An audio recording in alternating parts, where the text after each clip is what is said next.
On camera. Great. Good morning.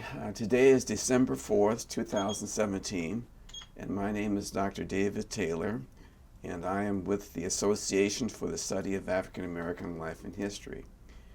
With me today is Sue Veerhoff, who is the Director of the Oral History and Genealogy at the Atlanta History Center. We are here at the Atlanta History Center today to record an oral history of Mr. Fred Cleveland, who served in Vietnam in the U.S. Army during the Vietnam conflict, approximately from 1968 to 1970. Mr. Cleveland's oral history is being recorded for Asala in partnership with the Atlanta History Center, Veterans History Project, and the Library of Congress.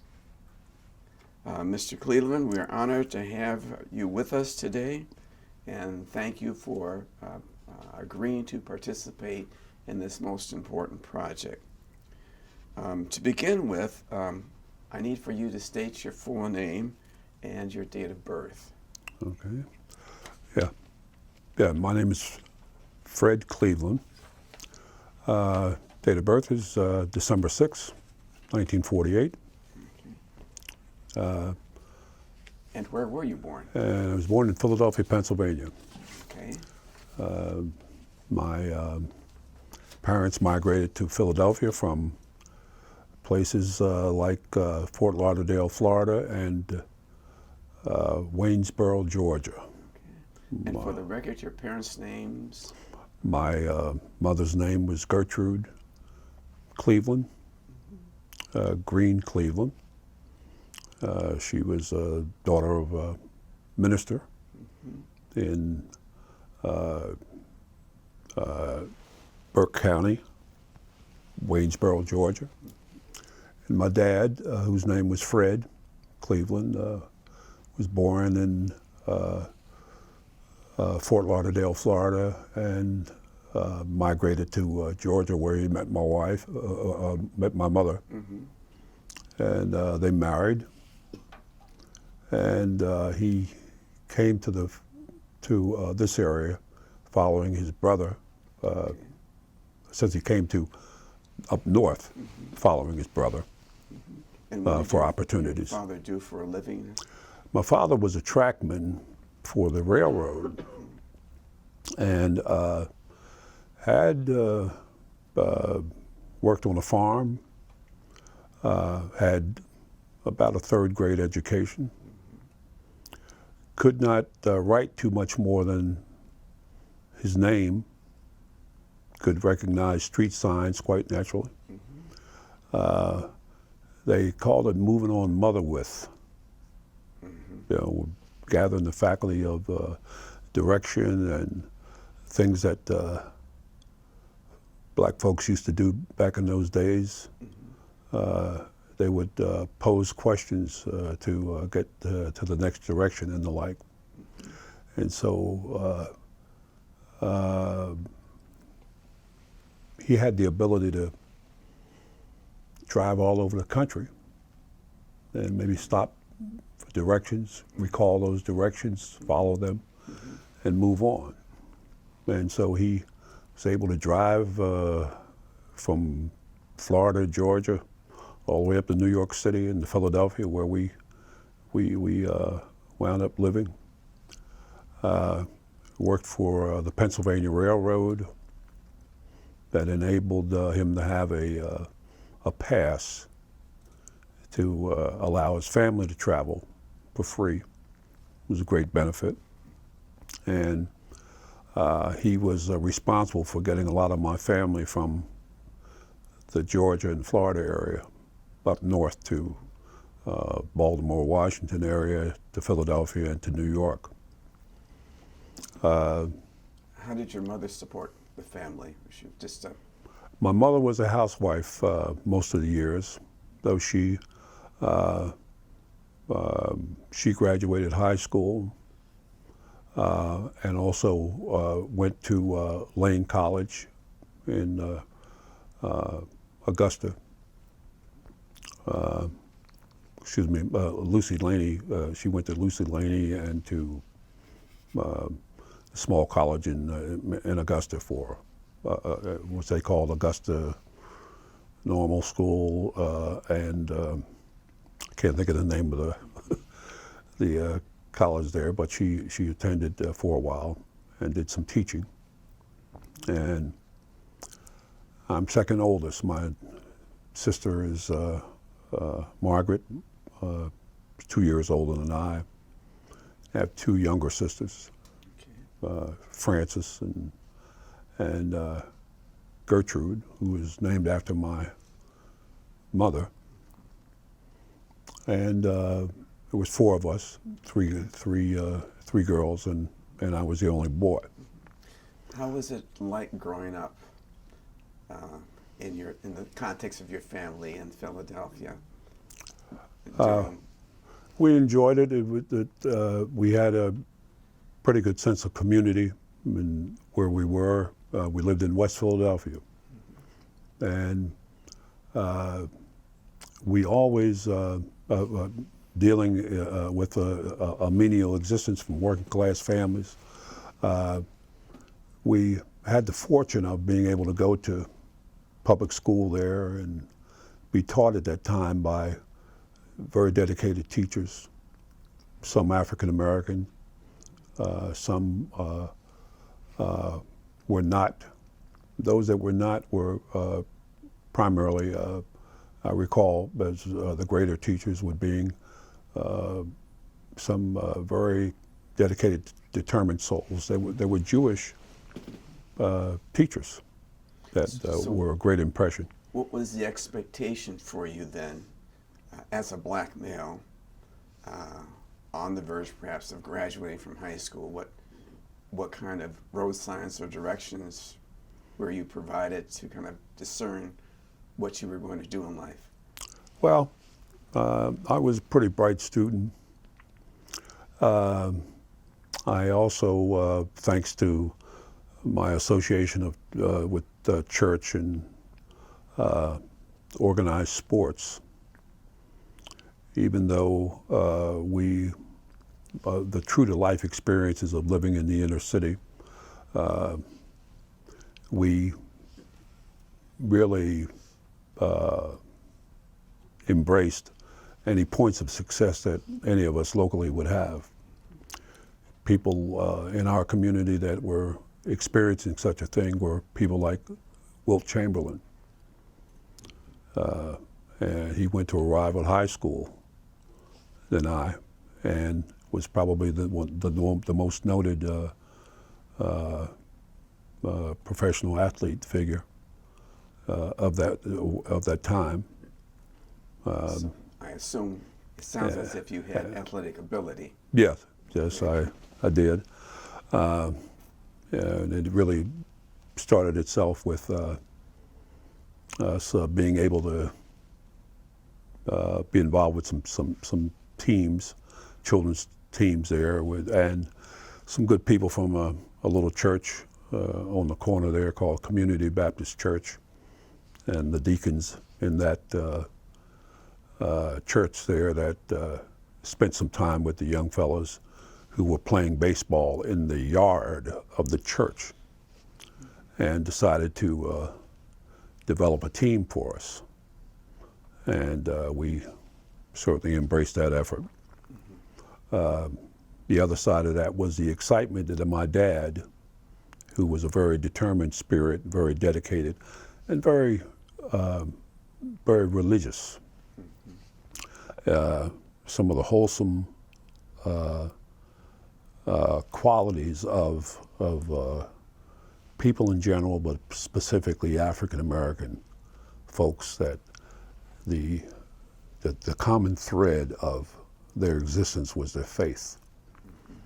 And the evidence of that faith, whether it be from the farm and any uncertainties that they may have relative to the weather, but they knew that the results with the dedicated efforts of putting something in the ground and nurturing it and caring for it as you should, that would yield a crop that would be able to sustain us.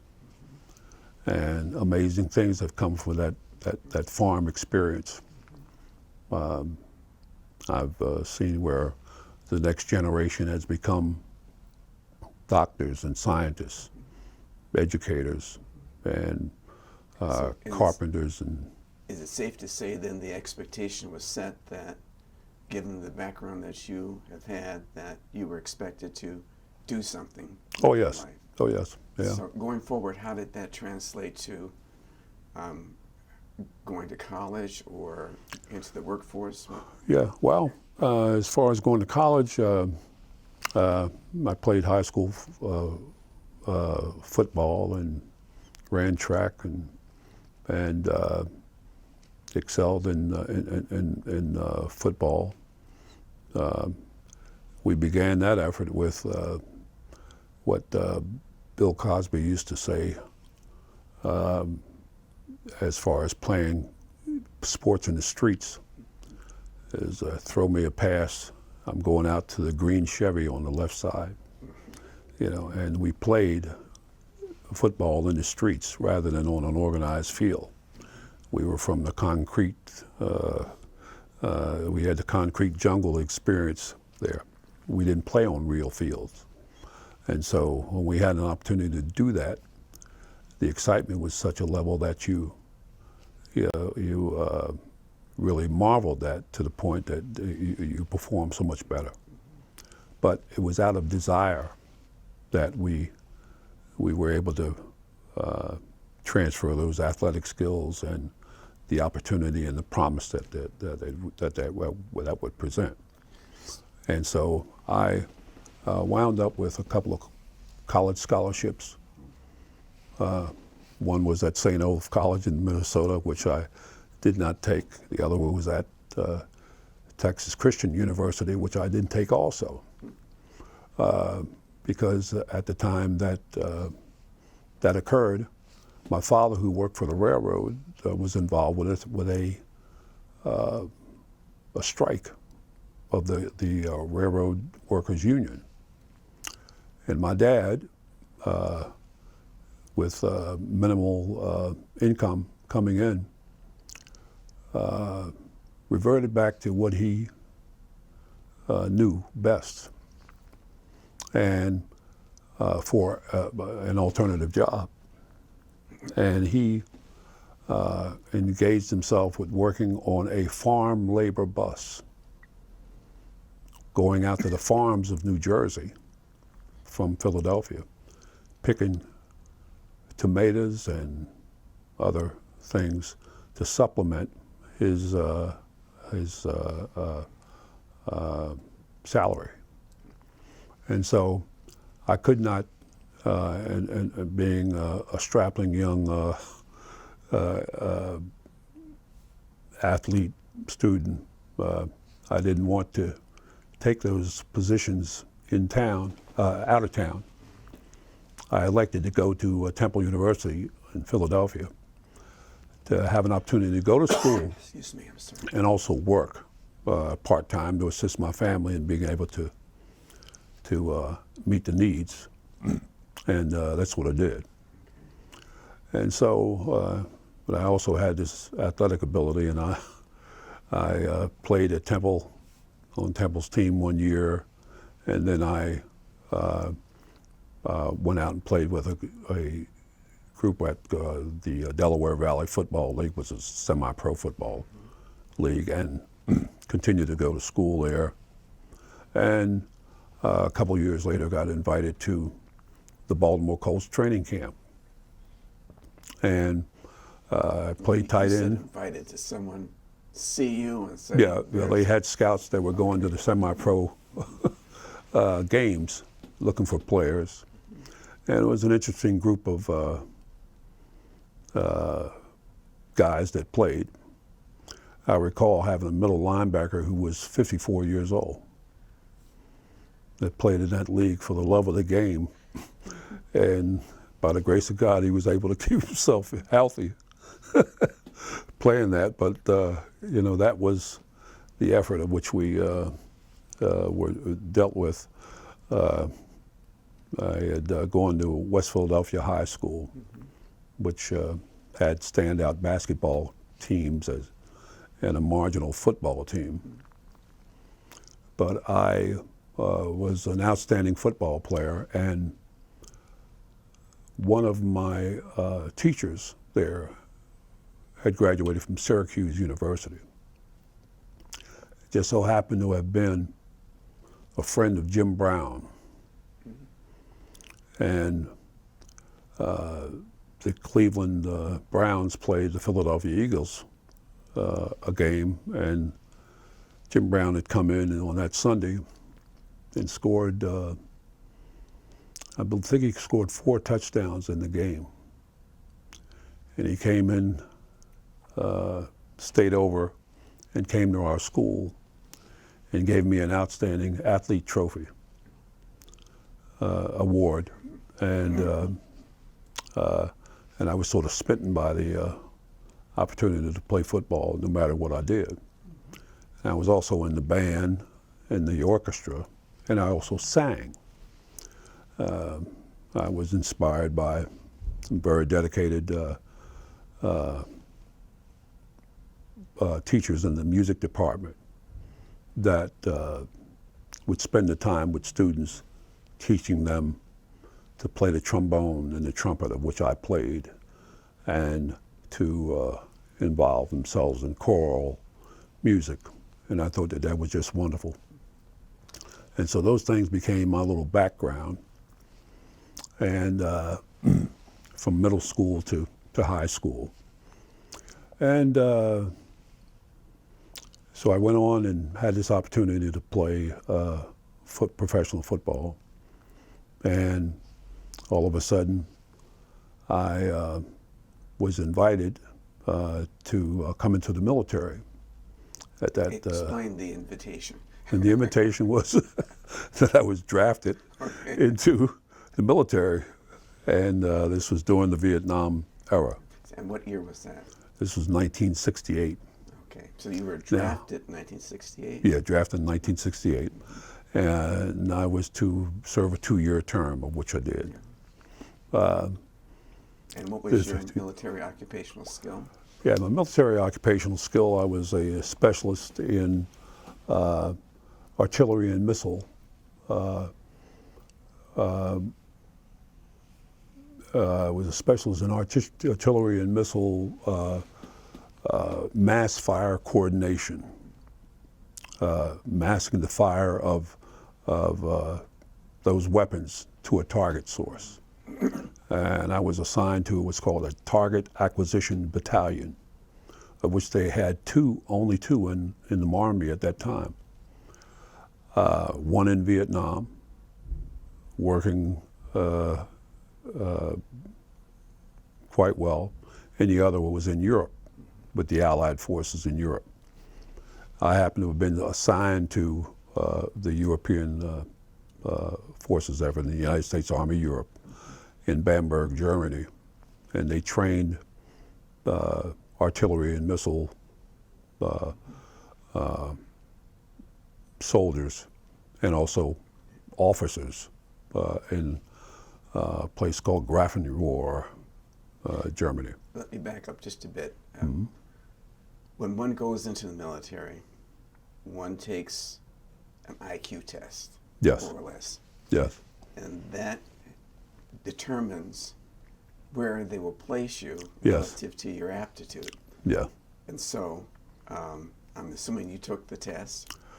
Yeah, I took the test and I scored quite high. Yeah, Obviously. quite high, and I was invited to attend officers training school. However, the condition was that I needed to, that they desired that I add on 4 more years to my military life, of which I was not willing to do. And so I said, I'm going to stick this out because I had not wished to be here. The downside of that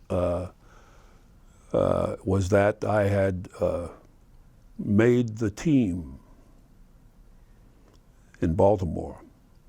I had gone to a local store, clothing store, And because I had made the team, I had went and bought me a couple of outfits. One of them, I recall, was a lime green two-piece suit with bell-bottom pants, platform shoes, and I was ready to announce myself to the world. And so, Boyd's Men's Shop in Philadelphia. And I had these things on layaway. And I was going to begin to get my little $23,000 a year salary. And I was in high cotton at that time. And so, you know, that idea and the opportunity just came crashing down at the event of me being drafted into the military. And so I had not asked to be there, and they had disturbed my career. I got drafted into the military, and the Baltimore Colts drafted Bubba Smith in the next NFL draft. And he took the spot that I was in. And I took the spot of making $88 a month as a private in the United States Army, Fort Bragg, and I became the platoon leader in that environment. So you did your basic training at Fort Bragg? And I did my basic training at Fort Bragg. And you were reassigned to? And following basic training, I went to Fort Sill, Oklahoma, to artillery and missile school, and was a battalion level surveyor. And we worked using computers to coordinate those the target efforts. And we also, during that time, we were actually out on the field at the training center there to have a proof of concept or so. And so we were actually able to see the effectiveness of what we were doing. Let me ask two questions. The first is, did you have any dissonance around participating in the war, because you understand that this was not a very popular war? Yeah, I did. I moved on to certainly do the honorable thing. You know, I was honorably participating in the effort. But certainly that was an interesting time. So many things that had gone on that year.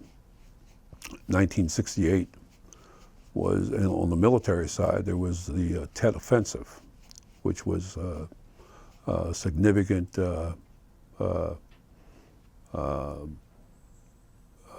effort in Vietnam at the time. I was from the city of Philadelphia, and there was a high school, Simon Gratz High School in Philadelphia, that had the largest number of students, former students, to go to Vietnam and die. And that was quite an effort. That was something that we sort of dealt with. I learned years later that General Westmoreland and the powers that be had a concentration that created a concentration of increasing the number of black soldiers into the military. It was an increased effort there, where they were putting in perhaps 100,000 a year into the military, you know, because the war was going on a little longer than they had expected. And so black and Hispanic soldiers became that wellspring of of service people. Let me follow up on that one because I want to play this out a little bit. Mm-hmm. I observed when I went that there was a differentiated stream, and that more oftentimes than not, soldiers of color, particularly black soldiers, were relegated over here to the war effort, and some went to Europe. Yeah. But primarily it was the Vietnam conflict, and depending upon your MOS, your military Yeah. active space force skill, and your utility to the effort, you were either infantry, field. Or support. Yes. Yes, that's true, but that's how they. I couldn't say that it was a racial thing per se, even though the Vietnam War really gave us an opportunity to demonstrate as African Americans our ability to be able to communicate, to relate and respond and to serve and do a great job. We had any number of individuals that were placed into that war situation. Many of them came out of Tuskegee University, and they uniquely were able to follow a tradition that it manifested itself from, say, the Tuskegee Airmen, the second generation and third generation of the Tuskegee Airmen. And Tuskegee University, actually, to the African American community, was almost like what we considered to be West Point. They had such a relationship with the military that actually sustained the institution to the point that it was mandatory for male students at Tuskegee to serve in the ROTC for 2 years. And so that gave them a culture and an idea and an opportunity, an expectancy, a possibility of them becoming a commissioned officer in the military, in the same manner of which those Tuskegee Airmen did, the same manner of which General Benjamin O. Davis did, and Chappie James did, and any number of others. And so now that particular HBCU has a rich legacy of what is called flag officers, colonels and above, a very large, illustrious chain of officers there, and other support people in the military. And even in Black life coming up, that was our link to be able to have a vestige of wholeness, that we could go to a VA hospital and be treated when there was no hospital available to us in rural communities throughout the South and the like. There were VA hospitals where we were able to get full treatment, and that was a wonderful thing. We didn't have to be relegated to a midwife or to a clinic or a sparsely supported Black hospital per se. Those things notwithstanding, though, did you ever experience, or was there any animosity directed towards you as a Black soldier by officers in the military? Yes, because it was just a matter of racism, and that the military is just a reflection of society, and you have an element of those either either you were perceived to have been smarter than you wanted to be, or you were just resistant from relinquishing your who you are in order to acquiesce to the environment and the like. Or I just so I'm going to do this, but I'm not going to do it essentially in your way, or so. And human behavior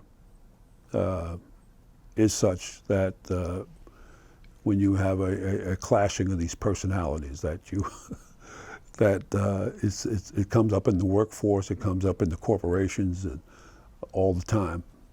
People just don't respect the other's existence, and they may outrank you, or they feel that the vestige of power is that the fact that I survived my first tour in Vietnam, and you are just beginning to come into this effort, or you haven't been there, and so I should be treated indifferently, because you've had the experience that I have not had, but we have to respect where we each are, because we need each other. Now, things were certainly going on in America at the time, whether it be with Abbie Hoffman and the Democratic National Convention that same year, or with John Carlos and Tommy Smith at the Olympics in 1968, or whether it be the passing, the death of Martin Luther King, followed 90 days later by the death of Robert Kennedy. And so there were some significant things going on in 1968 across America. There was Kent State effort that happened, I believe, a year before. The music of our people. There was desegregation laws that were in effect but were not being exercised, and the states took their time, saying that so really we didn't really get to those points. So those things that happened in '66 and with changing the laws and the like, they really didn't roll over until 4 or 5 years later, completely. Let me ask this question, following up. Was it your observation when you were in Vietnam, given all the things that were going on back home, that you didn't get all the information, that the information was filtered? Yeah. And letters from home probably told you more what was going on than what the news presented. Yeah, sometimes. But they wanted to create an aura of obedience. I mean, they filtered the music even. They had certain songs that they would not play on the radio. Who's making love to your old lady while you've been out? That kind of thing. Jody's got your girl and gone. Those things that they didn't want you to, just throw your weapon down and walk off the field. And so those, some of those things, but they did suppress a lot of activity, a lot of news that was going on in the world, back in the States, as they said. The influx of the drug existence. Talk a little bit about that, because that was very prevalent. Oh, it was very prevalent, very prevalent. But so was Black Power. Back to the music again. Those people involved in the music, like the Beatles and the acid rock folk and the like, had a great impact on those young people that were there, along with like myself, that were giving of their time the whole situation created a lot of imbalance. A lot of these days and times they have more identification with attention deficit disorder, post-traumatic stress, traumatic brain injuries, all types of psychological, social problems, and the like that were driven from the experience. I find that here it is, 50 years after the experience, some people are just beginning to be able to talk about what happened. So what was your moral compass through all of this that allowed you to go through the valley, as it were, and come out on the other side? Yeah, well, it was the hope and promise of being able to get back to reality. It was an appreciation of being appreciation of people that loved me and knew me, and and those glimmers of hope, you know, and having faith and the like. And I feel like those are the kind of things that sort of kept me pretty much on the right road. And so you did your tour of duty. It was announced that you would be returning to the States, and you're going to be, you know, dismissed, as it were. What was going through your mind? Because one day you're here and this is reality. The next day you're over here and the realities have changed since you had oh left. yes, yeah. Wow. How did you make that transition? As best I could, I would imagine. But the getting back to civil existence and the like, one great help was the fact that I looked at the platform of my lifestyle and the opportunities that were presented to me, and I said, well, I'm here today and I'm going tomorrow. You know, I did get drafted into the military, and all of a sudden they says, all of your old friends and all of these folk, and I said, well, who are the faithful ones? And I happened to have had a girlfriend at the time that I felt that was that turned out to be the faithful one, who I wound up marrying. And we got married in 1969, and got married in 1969, and I had my first child in 1970. His name is Wendy. My wife's name was Lois, and we lived. She came to Germany to live with me there, and that created more of a civil existence for me and a tolerance to what was going on. And my first daughter was born in 1970, in August of 1970, after I'd gotten out. And then my focus was to get back to work and take care of this new family and the like. And so I took a position with a health and beauty aids company, where I was an assistant manager and tried to sustain my family there, and then essentially that's what I did, and then I went back to school. And let me back up just a little bit. Two things I'm interested in. You mentioned early on that your family and the community and your religious background gave you a sense of moral movement, moral compass, and purpose. Did the military and going through the kind of disciplinary things that you had to do in order to conform to military life assist you in acquiring another skill set for life that would marry up with the things that you already had brought and shape your character in any way going forward after in the post-military experience?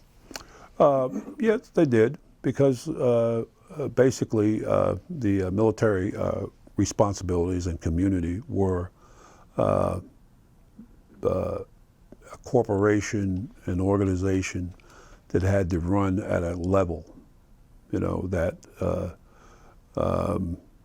had to be correct, had to be perfect, or so. You just cannot put not enough fuel in a jet plane to reach from point A to point B, and expect to get there without fueling properly and without the right coordinates and that kind of thing, or the right pilot, or the right navigator. And so you needed to put all of those places together. But they told me the same thing on the football field. But you cannot begin an effort without an ending in mind, and working toward that end throughout the process. And so there was a lot to be learned that I did learn about life and about business and about large platforms and about the government and the responsibilities and histories and the like. I've always been one that is enthralled with history. One of my great pastimes of growing up has been to go to the library. We, being in the position that we were in, coming up as a child, we didn't have television for quite a number of years. And we were, the community, the neighborhood was essentially sharing a television. And they made this possible by the person that had the television arrangement, which the television had a coin dispenser on it. 25 cents will get you an hour and a half of viewing time on a television. And so the neighbor who was fortunate enough to have that relationship was the one that had the television. And we saw Amos and Andy, Batman, this, that, and the other, and the like, until we were able to get our own television set. But in the meantime, in between time, I was enthralled by those things like what you have in this room here right now, books and newspapers and the like. And somewhere in the recesses of my mind, I said, well, one day I'd like to do something like that, be involved in this arena of communication and print media and the like, especially when we had a few black newspapers that, compared to the daily newspaper or the New York Times or so, they weren't as well produced as the others. Sometimes the information was not correct. Frankie did not shoot Johnny on 8th Street, it was on 6th Street. And the guy's name wasn't Frankie, it was Joe, or this kind of thing. But I became very interested in the library because it was one of the coolest places that you go on a hot summer day, and you could involve yourself in reading about successful and accomplished people. So picking up on that thread then, because I'm trying to weave this story. Yeah. When Well, you it's then left the military and had your life before you with these thoughts and ambitions, how did you pick up the threads and begin to weave a different cloth with respect to your life? You mentioned a little bit about getting married, finding a partner that supported who you were, what you want to do in life. But how do you begin to discern and put these pieces together so that they make sense to you and to everyone else around you in terms of your future career pursuit? Yeah, well, I knew that I needed to complete my education, advance that, and go in a direction that I wanted to, that which I had a passion for. And I picked up the effort of seeing where I could carve that out, utilizing in part my veteran benefit to pursue my education and move into that arena, and then place myself into some environments where in journalism, publishing, in print media, and the like, and that would sustain me from me and my family from a sustainability point, and that's what I did.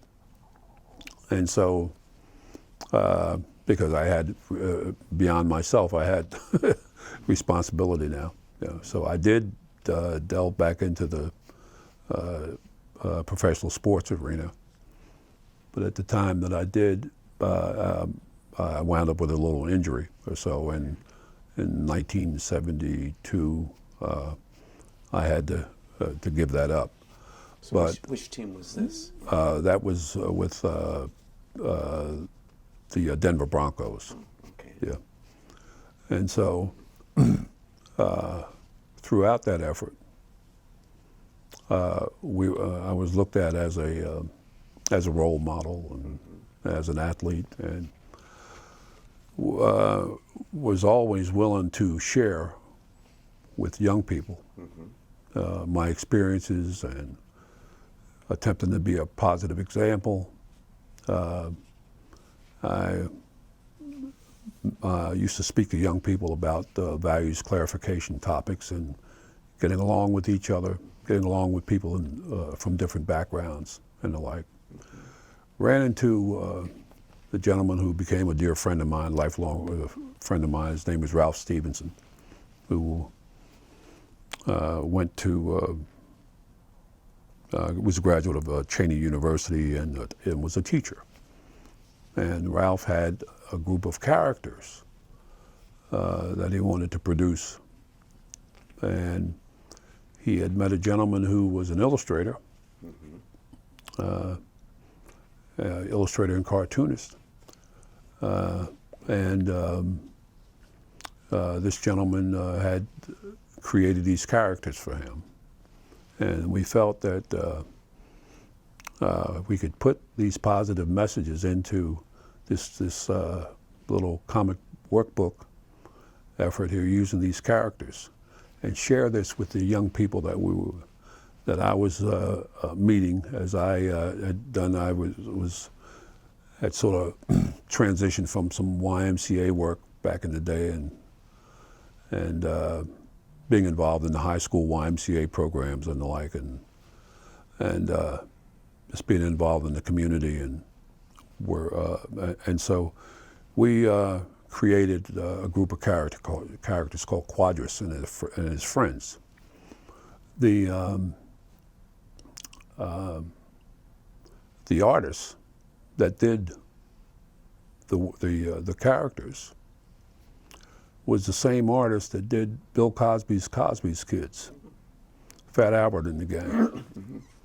And this gentleman was working for the government, physically living in North Philadelphia, and commuting from Rockfield, Maryland to Philadelphia, about 100 miles each week. And he had 6 children. And his name was Columbus P. Knox. And he had a great talent and ability for that.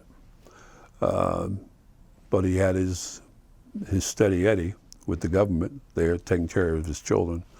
And so he could not, or would not, leave his position to become art director for the newly formed, say, Saturday morning television program in California with Cosby, because Cosby at that time in 1972, 73 was not the Cosby, that he became in the 1980s, and it would be a no-brainer at that point. But and so Columbus Knox, the artist, sold Cosby the rights to reproduce his work, and that's what he did, and so, but that was the gentleman, and we put out Ralph and I put out a group of children's books. Our first work together was a character was called Magic, met Frederick Douglass. And we chose Frederick Douglass because we felt that everyone was writing books about Martin Luther King at the time. There was so much King work out there that we felt that we would use Frederick Douglass and introduce Frederick Douglass to the young people in that way. And that's what we did. We had a 20-page educational comic workbook that we created. And the back page of that was going to be the sponsorship page. And in printing technology back then, to cost effectively produce a 20-page full-color little comic book, you'd have to produce it in a quantity of 100,000. And that cost us $35,000, which at that point was considered to be all the money in the world, almost, But we were able to do that from corporate funding and the like, and a lot of going into meetings and sharing this effort out, how great it is and how wonderful it would be to reach these people, reach these young people in a manner of which they would accept and remember, because I was proof positive to the fact that 24 hours after you shared a message with young people, 98% of what you said was forgotten. And so that really began my publishing effort, and being able to share how much or how important it was to be able to share information in a printed form that they could have recall, go back to, and the like, and refer to that information and be have recall and be empowered by it and the like. Along those lines, given your life experience and your emphasis upon working with youth so that they would have a better understanding of the choices that are before them in order to make their lives more full as it were going forward. What would be some of the messages based upon your upbringing, your role in work in the military, your reintegration into society as an adult, trying to pull it all together? What would you tell young people now, and particularly young black people? What are the needs? What's the pathway? What's the... Yeah, well, the pathway is knowing yourself, knowing your history, being empowered by the sacrifices that others have made in order for you to be where you are.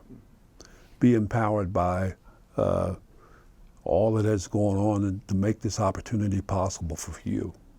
Be empowered by the fact that there may be places that you have not been before, but I'm not excited about going places that I haven't been before. I'm more excited about, taking others with me, or maybe going back to where you came from.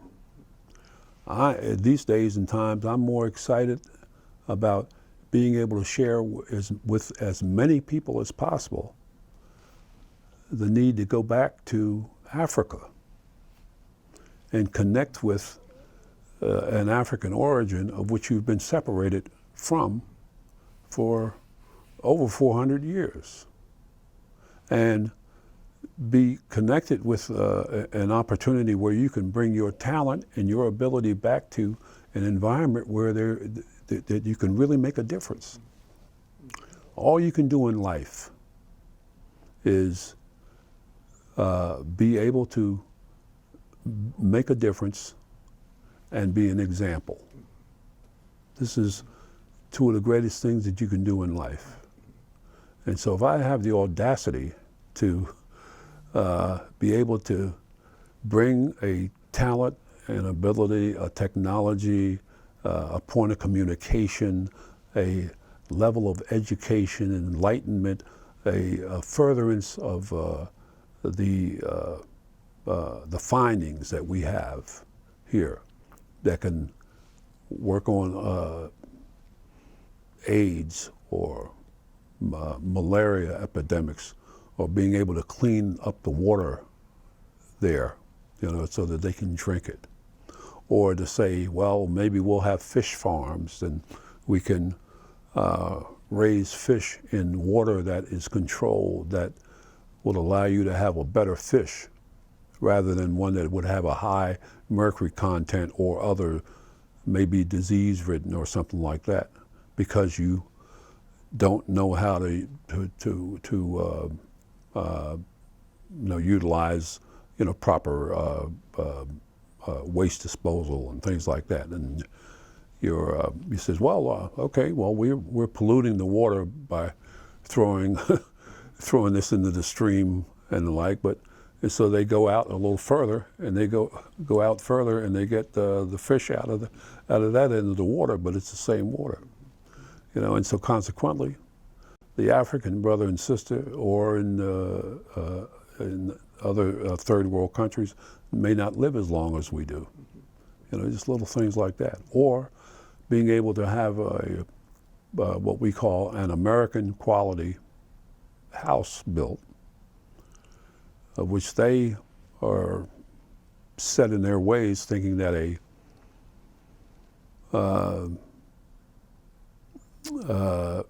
they're using cement and cinder block in the construction of their homes. And I've known people that have been working on their house for 7 years, to build a house from cinder block and cement, where I can build a house in 3 weeks, 6,000 miles away from home, with the infrastructure of the technology and the talent that is put together, and it would still be affordable. But it's a matter of having the audacity to be able to put into the mix the utilization of these techniques that exist today.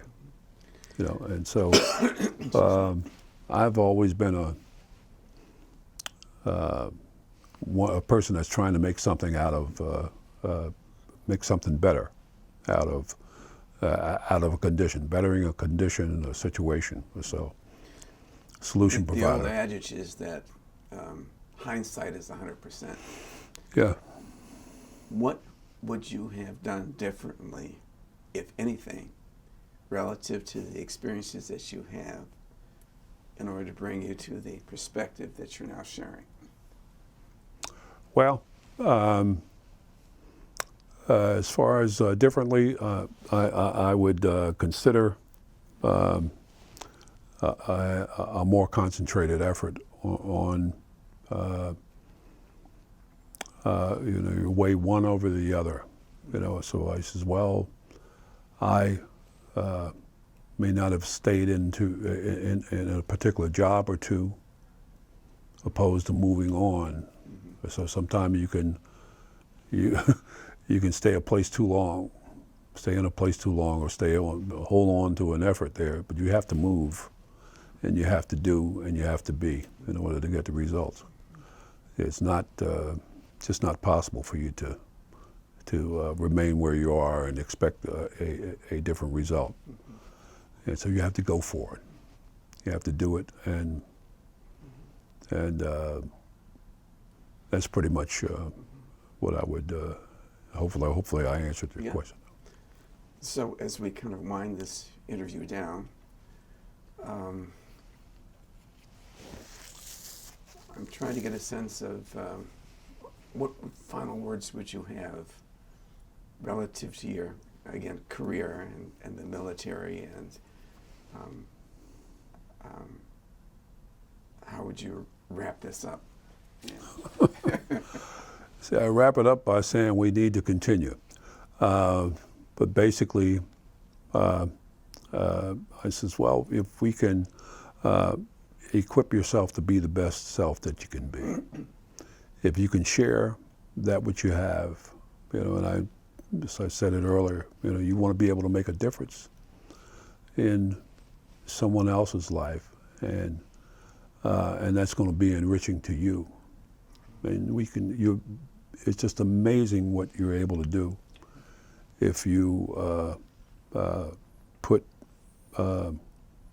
your efforts together collectively, collaboratively, being able to share. No one can do it themselves. And as we're wrapping up, I mean, we didn't even talk about the fact that I was at the first March on Washington 50 years ago. And I was back there again 50 years later with Ambassador Andrew Young.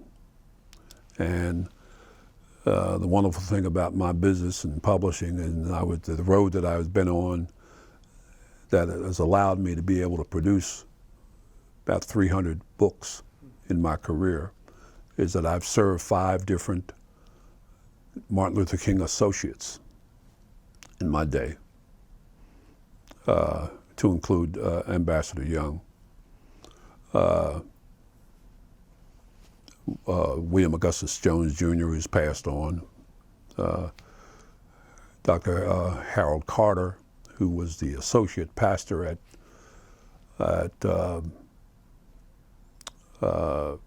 Dr. King's Church in Montgomery, Alabama, as he was doing the Civil Rights Crusades. And Dr. Wyatt T. Walker was another assistant who's published 5 books with me. He still lives in Virginia. He's a great man. But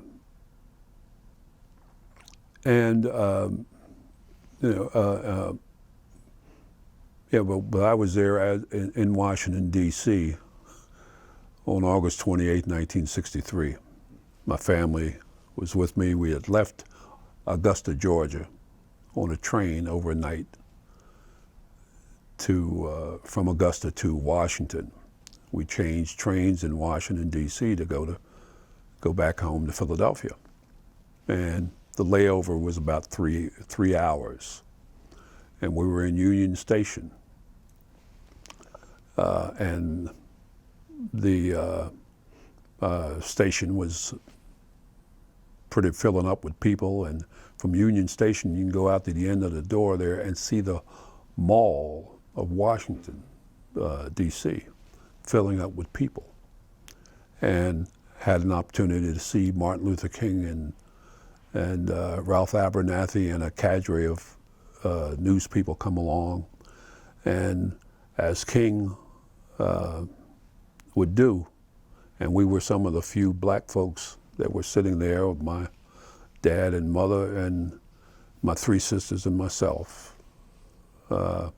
He comes up and greets us, and just completely ignoring the media folk there, and says, "Hello, how you doing?" and that kind of thing. And then he moves on, and then some of the media people were trying to interview my dad, and he was sort of surprised and shocked, and he says, "Oh no, I'm not going to any march. I'm going to Philadelphia." And so my older sister Margaret and I really had taken that moment as being quite significant.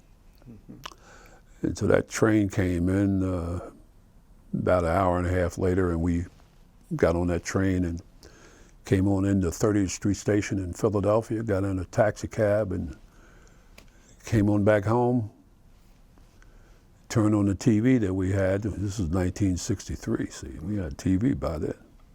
55, we didn't have one. And here was the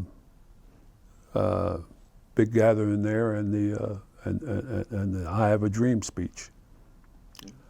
And the other thing that was unique about that was that my mother's oldest sister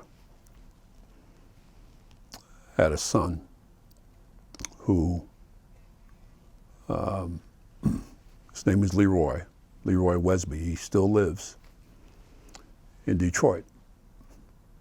Leroy married a lady. Her name was Ruth Bullard. Ruth Bullard. Her father was Eugene Jacques Bullard, who happened to have been the first black pilot ever.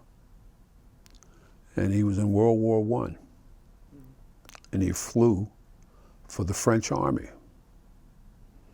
and made his way from Columbus, Georgia, over to France as about 15 years old, 16 years old. So made his way to France, joined the French Army, and he was working in the fields, and his family member says, black folks are free over there. And he made his way over there on cargo ships and the like, and wound up joining the French Army, and became a pilot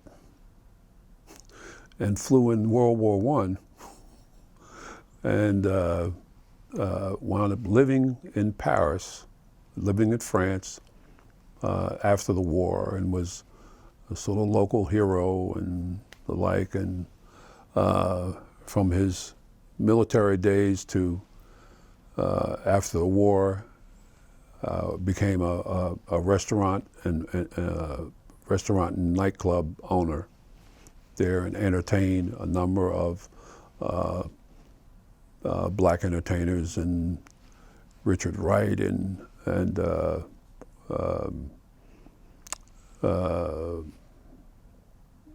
number of the entertainers from, say, the Harlem Renaissance and that kind of thing, that were coming into there. And he left there in 1941 or so, at the advent of World War II. Got out of France, came to New York, and Ruth and remarried, and Ruth was born, and they wound up marrying my cousin. And Ruth and Leroy were teachers. They taught in Thomasville, Georgia, with Ambassador Andrew Young and his wife. She was a teacher. He was a ministerial student or so, and she was a teacher, and that was her first teaching job. They met there. I didn't know this before a couple of years ago, and so it just so happens that this connection of the civil rights movement and the like, Andy Young, we coming back together, my cousin's effort there, it all seemed to have come together like that. It's just a wonderful thing. The other thing that I wanted to mention was, how nobly African Americans have served this country, and as what we're doing here from the witness of the African Americans' experience in the military and how loyal we have been, even from the days of, say, the Civil War, and 200,000 troops, 200,000 African Americans, former slaves, fought in the Civil War. And then they were given, after that, from General Sherman, the opportunity to have that land grant, which they really didn't have any more than about 6 months at the most. That was the 40 acres and a mule situation. But through all of that, through the Jim Crow era and Reconstruction and the like, and the advent of World War I and the segregated troops, and we come up to World War II, and the other local effort here was a gentleman named William Scott. William Scott was a Morehouse man. Well, he was a photojournalist during World War II. And he was assigned in the segregated U.S. Army to a unit that were the liberators in Germany of the, or wherever Auschwitz and the like were over there. They were liberators to the Jews that were persecuted there, and had taken, as a photojournalist, taken photographs of that, of which I had the opportunity to view at the museum, and I'm sure that they're at the other Holocaust museums, the Anne Frank Museum here in Atlanta. And what you see in that image there is a battalion, a platoon of black American soldiers and the survivors of the camp, and what we consider the residue, which is the bodies of those people that suffered at the hands of the Germans, And so we've always been loyal, dedicated people, looking for an opportunity to advance ourselves and to have the connections and the appreciation of this country and of our culture. And those are some of the things that I just wanted to express. And all of that is under the covering of a faithful existence that comes from us being able to take a Christian faith and others that really has its origins all the way back to Africa, and be able to share that as being people of consciousness, people of righteousness and understanding. And we continue to do what we can do. That's our job. But I appreciate this opportunity, and maybe we can do it again. And in all of this brokenness, we can have some molding of being able to say, well, that's not that bad. But we shall continue. Yeah. Well, this has been a very full and rewarding discussion, and the ramifications of the future are very evident in your vision. And we just appreciate you taking the time and coming over to share for posterity both your life, the perspective of coming out of the events of your life, and the need to share that with future generations so that we're not prone to make the same mistakes, or at least appreciate where from all of this has come. Yeah.